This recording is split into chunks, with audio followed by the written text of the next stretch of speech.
Greetings, everyone. Welcome to the LiftAffect podcast. I am your host, Matt McNeil, founder, clinical director, and director of human performance at LiftAffect, where we assist professional pilots with maintaining better mental health and optimizing their mental skills. The goal of this podcast is simple: to help pilots and other high liability professionals and disciplines come out of the shadows to discover how we can live better lives personally and professionally. Join us each episode as we discuss various topics ranging from mental health, mental skills and performance, to business, entrepreneurship, and a few other surprises along the way.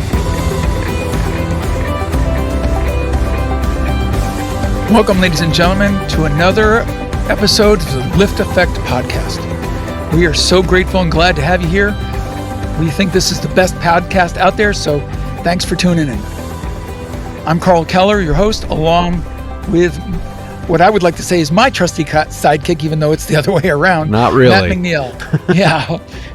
They don't tune in to listen to me, big guy. Yes, they kind of do, actually. But you know. Well, you know what? Then they need to kind of understand who's the real star of this show here. It's a team Buddy, effort, how you dude. doing? I'm good. I got. It's been a busy last week. I got some good news yesterday. So what happened? Which is I know, but you know. So, and the reason I'm going to talk about this is because I think it's important that we lead by example. Karl, you and I, if we're out here preaching stuff, we need to be able to practice what we preach. Otherwise, we're just full of crap. And I really do try to practice what I preach, and Karl, certainly you do too. I know, which is why we're doing this. But I had a colonoscopy on Friday, and the reason I'm talking about that is because one is pilots are very healthcare avoidant, and we're going to have a guest on the show who's done a lot of research on that coming up very, very soon. We're just working out the details on that to talk about healthcare avoidance behaviors of pilots. But pilots are healthcare avoidant. We don't want to go to the doctor for obvious reasons. We, are been trained to say we are perfect and nothing is wrong. We've never had a cough, never had a hiccup, never had a hangnail, because we want to keep our medical. And it's created a very bad dynamic that we have with healthcare professionals, which is avoid. I don't want to go because I don't want to lose my ability to work and my ability to support my family and my ability to do what I love to do. And so we tend to just avoid the doctor. And I have treated in the past, I remember at our airline, there was a couple of cases, and then certainly at LiftAffect, a couple of cases where pilots had waited too long to get help, and by the time that they got help, it was too late, and they died. And they had very, very preventable conditions that with a high successful outcome rate, if you can catch it early enough. And these poor people waited too long, and it was too late, and it was the biggest regret of their life, and they actually paid the ultimate cost with their life. So one of the things that my doctor, my GP, just said, hey, Matt, you're 48. It used to be the age of 50 was when you're supposed to get your colonoscopies, but they really are wanting to peel it back now to 45 because the rates of colon cancer are so high. It's the second leading cause of cancer for people under the age of 50, or I think it's under the age of 60, is colon cancer. And it's affecting a lot younger people. They're seeing people in their 20s and 30s now that are having colon cancer. It's not just because we've gotten better at detecting it, but there is an increase in the rates of colon cancer, and they don't really know why, if it's environmental or if it's genetic components or what. But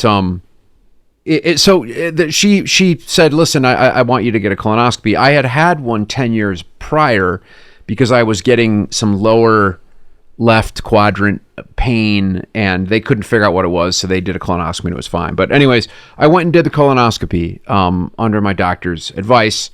And it was fine. I had talked to a couple of friends that we talked about the medication that they give and this and that. And they've changed the protocols over the years with what they give. And I had explored the idea of doing this without any kind of medication at all. One is because I saw it as a challenge to see if I could control my pain response just with some of the practices that I've cultivated over the years of how I relate to my thoughts, how I relate to my feelings is what I teach my clients to do. And also because the drugs that they give you are very powerful drugs. They used to give you something called Versed and propofol, which was propofol's like the Michael Jackson drug, they call it, where you needed an anesthesiologist. And those are very serious medications. So I went in and I was talking to them and I said, I said, where's the anesthesiologist? I said, well, we don't have one. I said, well, how are you going to administer the meds? I said, well, we use fentanyl now. Fentanyl and the benzodiazepine of Versed. And I thought, look, it's under control. It's controlled. It's not like you're doing fentanyl off the street, right? But I have had fentanyl before in the emergency department in 2018 when I got very, very sick. We can talk about that another time, but it took me out of flying for a couple years as a result of that. But it was not a really good experience for me when I had it. So I said, you know what? Let me just try this. I'm going to do this without medication. And I was able to get through it. And it was quite an experience, but there's some strategy to doing it. But it was a good experience. I did it. So anyways, the doctor's doing the procedure. I'm watching the whole thing, and it was quite interesting. I mean, they got the monitor up there, and it's almost like looking at a radar scope. We were compared it to radar, and we're talking about flying, and he's talking about what he's doing, and they go all the way in, and he's like, look, everything looks great. You're not going to have to come back for another 10 years because I haven't found anything. And I said, oh, you just jinxed me. And he started laughing, and all of a sudden he goes, oh shit, there's a polyp. I was like, see, doc, you shouldn't have said anything, right? So he removes the polyp, and it's amazing how they do that. They just it's like they tie a little rope around it and just zip, and then they actually are able to retain it, that they send off to the lab to biopsy it to make sure it is. So apparently polyps are about 50-50 chance whether you have them or not. But a polyp is something that can turn into cancer. Just like, and he likened it to when you go to the dermatologist and they remove, moles or little spots, precancerous spots or things that could become cancer. They want to remove those so that it doesn't develop into cancer, which brings me to the point of colon cancer is totally preventable. It's a very preventable kind of cancer because you can actually see the things that can become cancer, which are polyps. So he removes the polyp and he's like, we're going to send it off to pathology and we'll deal with it. So it was a very quick experience. The prep was the worst part. You got to drink this gallon of this Gavolite stuff over a very short period of time. And it was it was so nauseating. It was terrible. I was trying to put Crystal Light, in it to try to, which is just loaded with sugar and but anything to try to get this down. And it was, but it cleans you out really very thoroughly. It does. They know what they're doing with this. So I had to have one, and boy, it'll do that. It does sure. That, right? So, but anyway, so what was interesting is I leave. This is on Friday, and then I'm like, okay, you said, well, you'll get the results of the biopsy in 1 to 2 weeks. So, and of course, your mind is going to these places of, well, what if it's cancer? It's, I was talking to a client yesterday about this experience because she was telling me about how, she goes into this catastrophic thinking around health stuff and it's very common. And I said, well, yeah, I do that too. And she was like, really? I was like, well, of course I do. Everybody does these things. I mean, you have a human brain. Your brain is going to take you into, freeze, fight, or run all the time. And I said, yeah, over the last, 5 days, I must have died of colon cancer about 100 times in my mind of this. And she said, well, but how do you deal with this? But the thing is, it doesn't distress me like it used to years ago because I've learned how to create a different relationship with my thinking where it's more like, oh, look, there's the thought of you're going to die of colon cancer. What if you got the worst thing in the world and this and that? And I can just sort of unhook from that fairly quickly. Whereas 20 years ago, 25 years ago, I would have just been like ruminating on that until I get the call and says, you're fine. And then you're like, oh, okay, everything's good.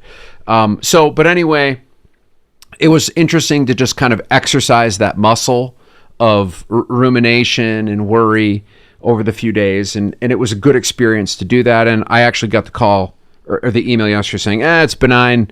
You don't have to come back in 7 more years. Personally, I've been doing a lot of research on colon cancer and this trend. I think 7 years is too long. I'm going to actually request to come back in 3 because, again, it's a totally preventable condition. And the experience was not bad. So for all of you boys and girls out there, my pilots that are avoiding it, don't avoid it. It is not, I did this with no medication and it was like a little uncomfortable, but it was totally doable. And you don't have to do that. You can take the meds. You'll have a great nap. You'll wake up. You won't remember anything. The prep is the most uncomfortable part, but you can get through it. But it's good to be proactive with just, not being healthcare avoidant. And I was healthcare avoidant as a pilot for many, many, many years. And I've just seen too many people die from this. So that's my story. That's how I'm doing. Long-winded. One thing that I would add to that is look at people who are doing similar things to you and see what's happening to them. And then I'll give you 2 examples real quick. I flew the F4 in my military career, and depending on what model you had, the nose had a very powerful radar. And I came to find out a number of people that I knew started getting testicular cancer. Yep. And the common theme was they all flew the exact same model of the aircraft. And so every time I ran into somebody who had flown one, I said F4s in general, but that particular model, I said, you might want to go get checked because it looks like maybe the shielding in the radar might not have been as good as they thought. So again, just kind of look at what's going around you and going, well, if a certain type of cancer or a certain type of long-term illness is occurring and it's more than one person, it might be something for you to look into. The second is, as in I'm a volunteer firefighter, and there's becoming a high incidence of certain types of cancer within the fire service now. Again, doesn't mean I have it, doesn't mean I'm going to get it, but because you can do everything right and have bad things happen, you can do everything wrong and have good things happen. Yes. But the bottom line is, if you're in an environment where certain things have a higher incidence of occurring, it behooves you to be cautious. It doesn't cost anything in the long term compared to what will be for the family and for you if you don't and you end up with something. So just, it doesn't hurt doesn't mean you have to be paranoid. Just be aware of your surroundings and look at what's going on. And like you say, a little bit of preventive maintenance, in this case, healthcare-wise, could reap huge rewards. Yeah. Yep. Totally agree. How are you? What's going on with you, man? Forget me. All I'm talking about is butts and guts. And mine ain't that cute. No, neither is mine. Oh my God. Ladies and gentlemen, thank God you only have audio. The visual just would not be something you need to see. No. Oh my Lord! I tell you what, I got some questions in from our listeners, and some of them are really good. I don't know if we're going to get through them. Like I said, one of these days we're actually going to be able to drive our agenda. But this is the whole reason we're here: are these questions. And if we take the whole time doing these questions, that's okay. Yeah, because that we'll be back. Yep. Well, the subject matter you have to offer is evergreen. It's not time sensitive. So, but sometimes some of these questions I think are. So we hit them while we've got them, and then we can always get back to the more structured material later on. Yep. So, got some questions here for you. Okay. The first one. Thanks for this incredible podcast. Well, you're welcome.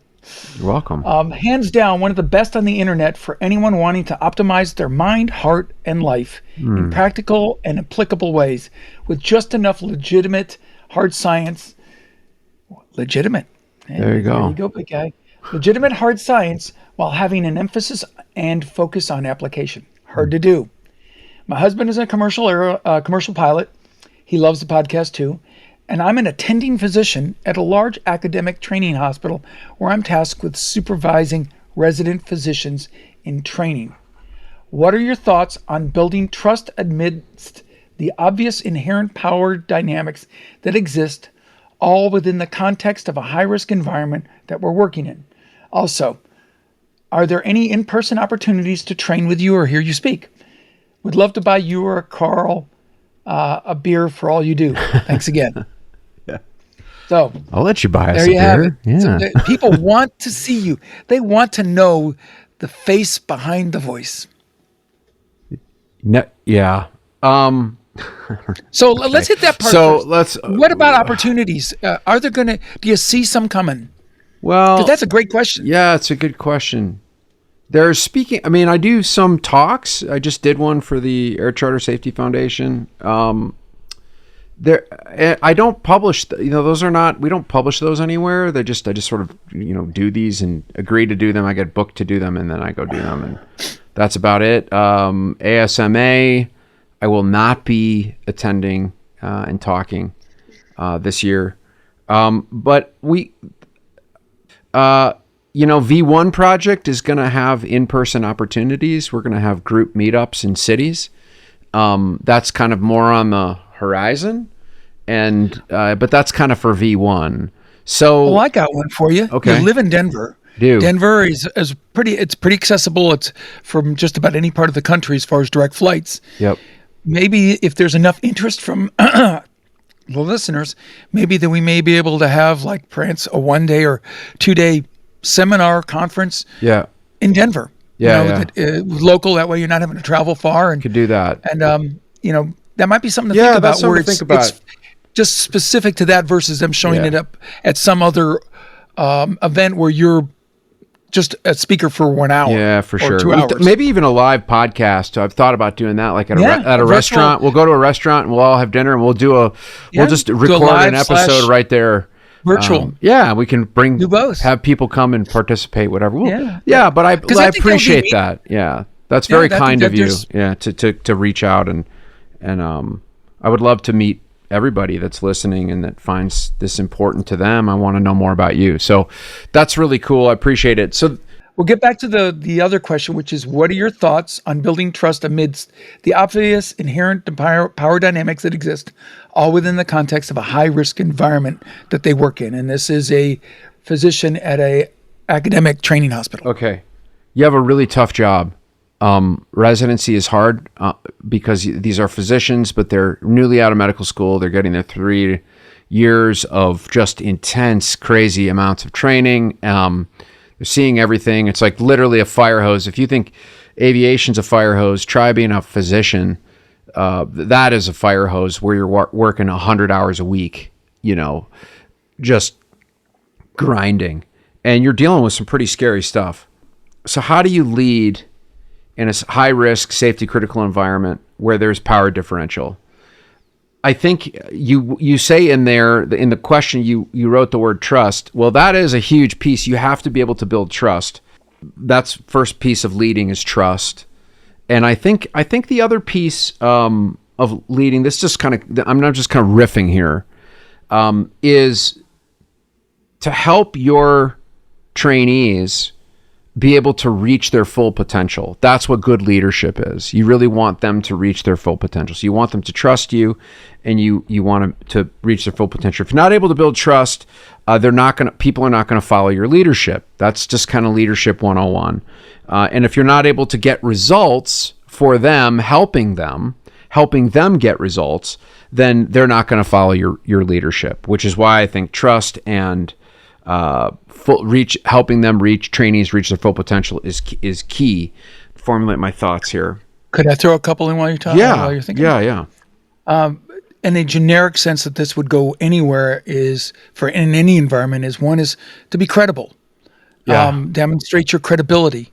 And another thing, when you're talking about building trust, the quickest way to destroy it is show that the playing field is not level, where there's preferential treatment. When people want to know that they're being evaluated or being looked at equally among, not because there's any preference because of any particular reason.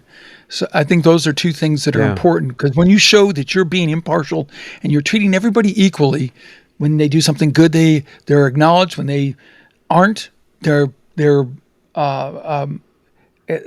reason is explained and then shown in a constructive manner. That's right. How to do better, but you do that to everyone, not just to certain people. Right. You don't play favorites. It's going to destroy trust. Yeah, I agree. That's a really good point. I think. So here's what my belief system is. You need to be able to connect with the people that you're trying to lead on a personal level. If you keep it, look, yes, there's professionalism needs to be maintained, but if there's just there's no personal connection at all, it's just a wall, you're going to be unreachable, out of touch. And it's unattainable. And when it's unattainable, there's a lack of trust there. So I think you've got to find that delicate balance of being professional, but also being able to connect with them personally. And so I know that taking the time to get to know people, who they are, and what their vulnerabilities are, even on a personal level, and actually caring, not in a fake way, but in a real way, caring about them is a way to establish trust. Having the competence, the knowledge, and the skill to help them close the gap from where they are to where they want to be, which is what you're talking about, is you have to have that baseline level of competence. If you don't demonstrate and live what you're asking them to do, there's a mismatch, and it's, don't do as I, do as I say, not as I do. That's not going to build trust. That's a good way to destroy trust. So you got to have that competence to bring the goods and help them close the gap. You need to be able to display ethical character and trust in living a very principled and competent life, a professional life, and I think honestly a personal life, versus just a preference based life. And I always think, when I train pilots, is to say, look, when you open up the federal aviation regulations under ATP certificate, what's the first thing that it says in there? Must be of sound moral character. Integrity. Because if you don't have integrity, you're phony. It's like it's a house of cards that's just, there's no foundation underneath that. Absolutely. I tell my kids that you can take everything away from me. You can take my house, my car, whatever, but you can't take my integrity. I can give that away. Yes. That is something that you control. So it's key. So much of who you are emanates from that very quality and trait. And then I would say, so let's get into then when this idea of you have to be able to get them results. So that's how you build trust, is you've got to kind of walk the talk, and lead by example. But then how do you actually get results? You got to create clarity for those that you're leading. And I am we used to say it in flying all the time, is KISS, right? Keep it simple, stupid, simple. Simplicity wins at the end of the day all the time. And so I think just keeping it very simple, based on knowing where they're at developmentally, and giving them enough so that they can work with that. If you just overload them with too much, it's I think you start to build this gap between, there's the attending that just knows everything, and I'm just the dumb resident that doesn't know anything, and you're creating a bigger chasm that has to be crossed. So you want to close the gap, and I think you do that by meeting them exactly where they're at, keeping it very clear. Clarity is everything. And if you can't explain it, in a simple way, I think this was an Einstein quote, is the ultimate level of knowledge is simplicity. And so if you cannot explain it simply in a way that they can understand with where they are developmentally at, then you're not going to build trust. You've got to provide accountability for your residents so that they do what they say they will do, which is what you had highlighted. There's got to be accountability. You can't just kind of let it go or let it slide. I mean, context matters. It's not black and white, but accountability is everything. So you need to hold them accountability, and then develop skills and strategies needed to help them power through adversity. Because in any safety critical environment, and especially in medicine, you're going to see some bad shit, and it's really rough. I supervise trainees for therapists, and like the reality is, you're going to have people that you're going to have to put in the hospital. You're going to have people that are going to kill themselves. You're going to have suicides. You're going to have things go off the rail. Some pretty crazy stuff, and you've got to have strategies to be able to power through it, or you are going to risk being traumatized or just burning out. And so I think putting together a little playbook on how you're going to manage people is a really good thing. You document. If you have to say it twice, write it down. That's a huge piece. In creating a guidebook in aviation, we call it gouge. Create the gouge. If you've got to say it twice, write it down. You will create a wealth of knowledge that you can give your trainees that they can use, in reference and sort of anchor onto, so that they can power through and take their knowledge and skill to a documented next level. What are your thoughts on that, Karl? I mean, I agree with everything. Yeah. I think to some degree, and although it's not an exact parallel, think of your new physicians as children. And there's with your child, monkey see, monkey do. What you do, they're going to emulate because they're learning the ropes of their profession. Be careful. Power corrupts. Absolute power can corrupt absolutely. So just because you're in a position of authority, just remember one day these people will be there too. Teach them the way to have understanding of humanity, and also understand that there are some very difficult decisions they'll need to make. And if things, I don't know what kind of personality trait this listener has or anyone else, but to me, having a little bit of humanity goes a long way when you're dealing with a patient who's dealing with stuff. And if you show an autocratic environment, it's like watching the TV series House. If people watch that and look at those things and go, you can learn a lot about human nature and relationships, about how to deal with things, because news is often not good. Yeah. So if you teach them to understand those things, and the fact that they're going to, like you say, they're going to deal with some really lousy issues. I don't care what level they're at, whether they're a family physician or a heart surgeon. You're gonna run into those events where you're gonna go, oh my God, and they're gonna lean back on what they learned, and what they taught. Yeah. So I agree with everything you've said. It's just you are the role model. Yep. You're gonna set their path that they're gonna judge everything else by, good or bad. And I'll tell you this: if you fail to lead well, the people you train will leave you for somebody who can.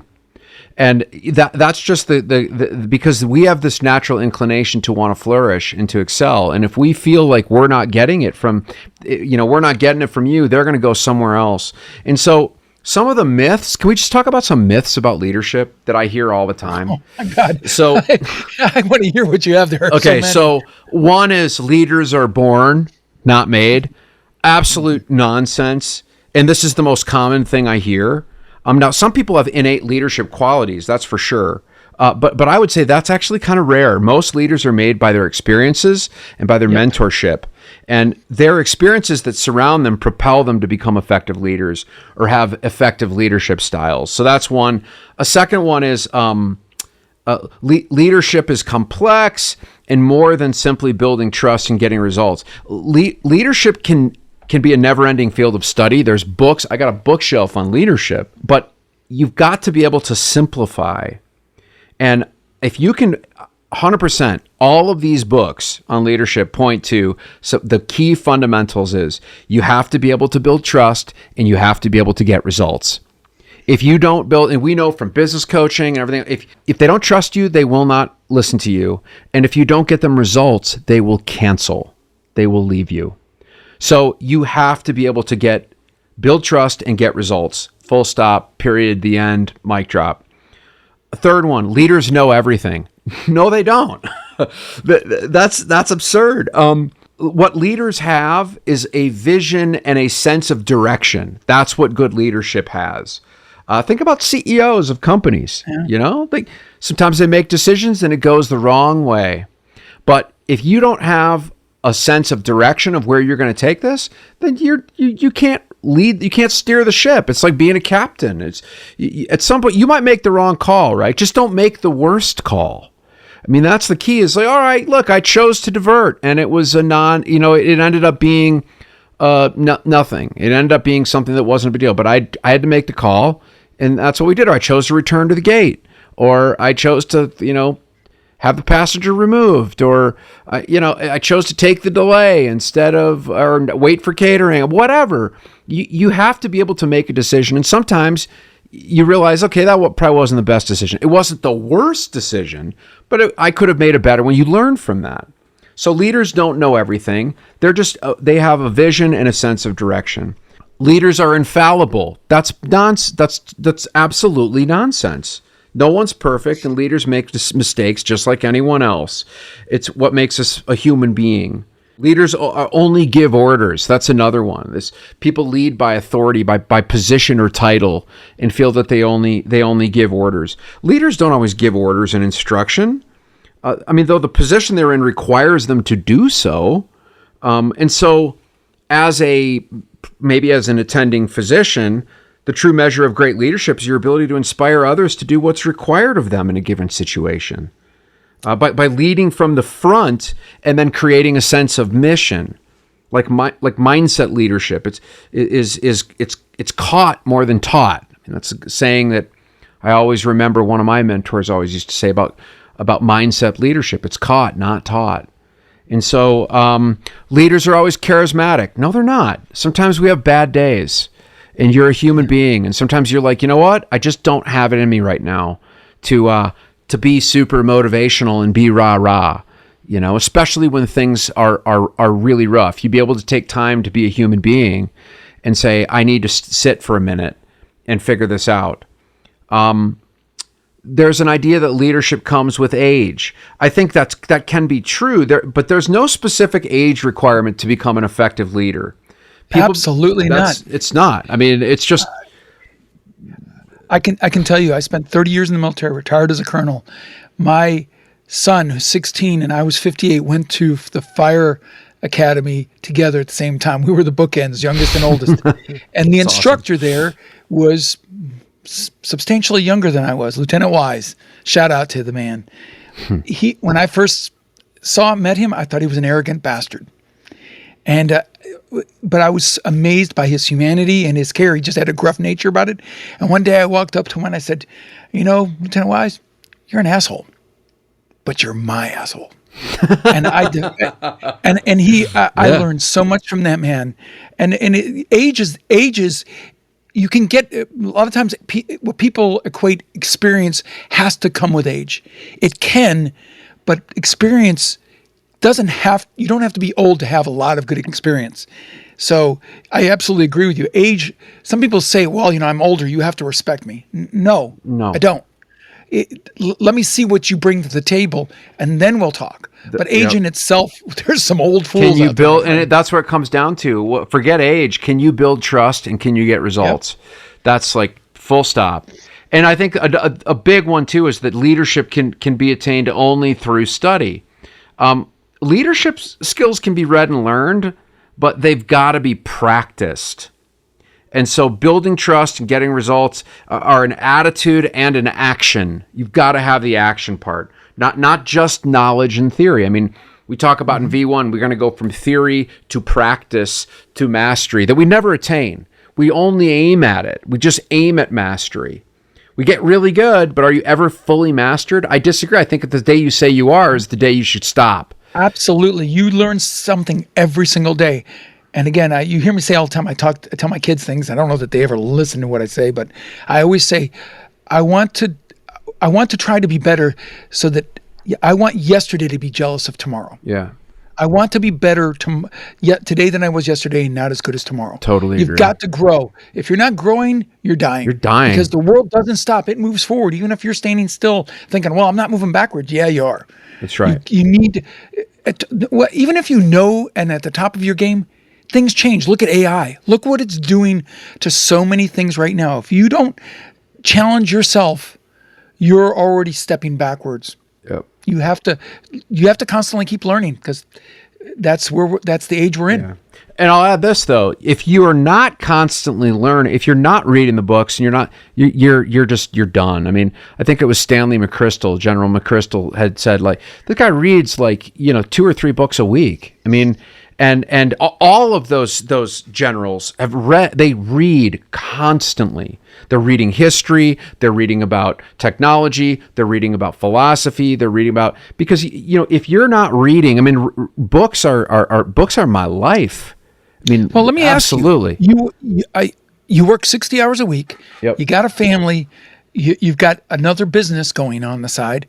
How many books a week do you read? At least 2. And so if you can do it, if I can do it, anybody, and I'm not the brightest bulb. I mean, you have to read 2 books a week. No. Be constantly improving your knowledge. There's no reason not to. Challenge, and you'll stay younger by keeping your mind active. Thinking about things, because you can atrophy. And look, I took a bunch of speed reading courses in college, and I've kept up on that quite a bit, so I could how to read with comprehension. But and there's different kinds of reading. There's pleasure reading, which I don't get nearly enough of. But when I'm reading, I'm like on a mission, man. I'm like a vulture scanning for meat. I mean, I am just aggressively attacking whatever I'm reading, and the reality is like, I am not afraid to abandon a book if it's like, it's not happening, it's not giving me, it's out, and I am just like, bang, I'm moving on to the next thing. So it depends on what's the purpose of your reading. But I read often for competency and to learn and to be able to, have more to offer my clients through what I'm learning about. And so it's kind of a different focus of how to read. I'm going to pull you back out a little bit, just because we went down a rabbit hole, a good one, but we went down one. To get back to the question, what else do you think as far as to build trust in her or in their high risk environment? Any other tips that you would want to throw in that direction as far as to help with her students, in this case, the young physicians? So to build trust, one of the first aspects of becoming a better leader is like I said, it's just, you've got to build trust. So I think of the 3 C's, right? Connection, competence, and character. Connection is, you want to be intentional about creating opportunities for time and shared adversity with your residents. This should extend to outside of the hospital. Absolutely. It has to. Absolutely. Yep. I tell people, when I was flying, I learned more talking about things, so to speak, in the aircrew lounge when we got done flying. In the school academic environment, it was always the book learning. When we were afterwards, I learned more sometimes what not to do by people saying, boy, I screwed up and I nearly died doing this. Yep. Just don't do these things. Yes. Show them they can learn as much by your missteps as much as by how to do it by the steps. Yep. So that's the connection piece. So connection, competence is just continually display your competence to help your students close the gap from where they are to where they want to be. And if you don't know the answer to a question that they ask, then tell them that you will find it. and then here's the deal: go and find it. Go get it. Go get it. You don't do that. Talk about losing credibility and trust. Boom. That's right. And that's part of why I think it's important to develop a huge thirst for knowledge and continuing your education, so that you're always learning and staying up on cutting edge of your industry. I mean, I have lots of friends that are doctors, that are physicians, and they're psychologists, and like Sunday reading is reading studies. I mean, it's like looking at all of the new studies that come out in the journals to just like stay up on what is going on, because it's changing constantly. So you've got to be competent. You got to be thirsty for knowledge. You just got to get so into it, aggressively chasing down what gets closer to the truth. Here's one for you. Fake it until you make it. Have you heard that one before? Let's talk about it. What do you talk to me about that? What do you think? People sometimes say, hey, you've got to present this aura of competence and ability, because otherwise people won't take you serious. I get that, but in reality, especially when you're in a position of authority or someone who's looking at stuff, you want to lose all credibility and all trust and all ability to affect their nurturing and learning. Do the fake it till you make it. Act like you know something that you don't know. Like you said, if you don't know, you stand up and you go, I don't know that, or I'm not sure. I'll go find out. And like you said, I will get back to you. Because faking it, I guarantee you will get outed. You will get caught. You will be Totally agree. shown it, and then you'll be like the emperor with no clothes. Now there's a difference between faking it and being brave. Now that's different. Yep. Sometimes you've got to be like, I'm going to go do this. I'm going to give myself some confidence I'm going to change my body position. I'm going to work on my mindset so that I can go, one of my clients, he's an attorney, and I just love working with him. He's a high-powered litigator. And we were talking, and he said, you know what I love about our relationship, Matt, about why I love working with you? We both do scary things for a living. And I thought that is, yes, that is true. And as a doctor, you are doing scary things for a living. You got people's lives in your hand. You got people's lives in your hand, just like when we fly airplanes, just like when I used to think flying was scary. Doing therapy can be scarier. You're in somebody's mind. Well, yeah. And when people are suicidal or people, it's like there's a lot of, and you have to have some confidence, and you're never going to be fully like, oh, I'm totally ready for this. It's like, you've got to be able to put on your game face and go in there and do some scary shit. So, but that's not faking it. That's just having the self-confidence to say, I'm going to go face some scary stuff and be vulnerable to do that. So that's the competency. And then the last piece is the character. You must get clarity on who you are and the core principles that drive your behaviors. That's what character is. You want to live out of principle, not preference. That's what character is. In order to live and lead out of principle, you're going to want to you got to fill out what is your mission in life? What's your vision? What's your purpose?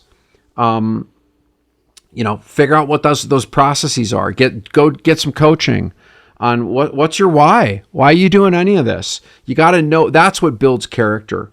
And so you can use this to help your trainees get clarity on who they are and what's their core principles and their mission and what they want and their vision and their goals. So you build trust by connection, by competence, by character. And then, then we get into getting results. There's results as, clarity, accountability, expect and navigate adversity. That's how you get results. And so we could go on and on forever, but I think that's probably for our purposes here today. That's probably enough. It's such a good question. I just love it. This was a great question. And, I would love the listener to give us some feedback. Is what we give you today, and primarily Matt and not me, but is the content we're giving you helping you?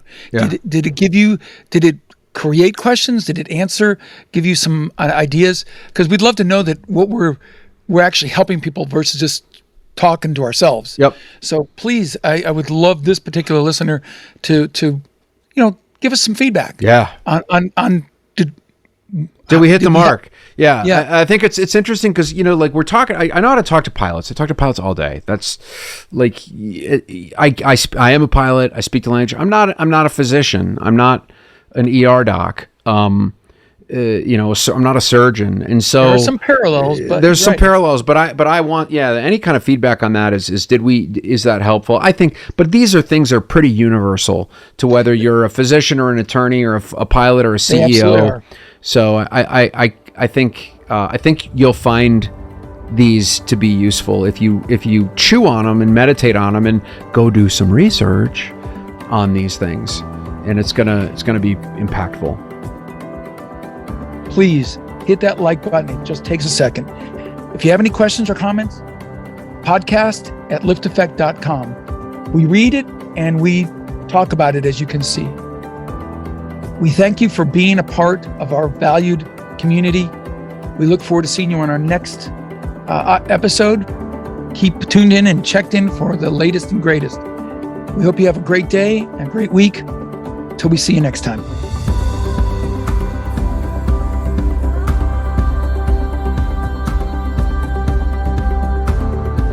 Thank you for listening to this week's episode of the LiftAffect podcast. If you want to dive deeper into this episode and every episode, go to our website, LiftAffect.com/podcast. If you're enjoying the show, we would love it if you'd follow us on Spotify and rate, review, and subscribe on Apple Podcasts. We really appreciate your support. You can find me on Facebook, Instagram, and LinkedIn, all with the ID Matthew McNeil. This show is brought to you by LiftAffect, a clinical mental health and consulting company that assists air carriers, corporate flight departments, pilot unions, and commercial pilots by providing comprehensive psychotherapy and mental skills coaching services to pilots with mental health and mental performance-related issues. Visit LiftAffect.com, that's LiftAffect.com, to book your free consultation. And finally, this podcast is for general informational purposes only. It does not constitute the practice of counseling, psychotherapy, medicine, or any other healthcare service, including the giving of medical advice. No therapeutic or provider-patient relationship is formed. The use of this information and any materials linked to this podcast is at the user's own risk. The content of this podcast is not intended to be a substitute for professional psychological advice, diagnosis, or treatment. Users should not disregard or delay in obtaining advice for any psychological or medical condition they have, and they should seek the assistance of their healthcare professionals for any such conditions. Thanks for tuning in, and we'll see you next time on the LiftAffect podcast.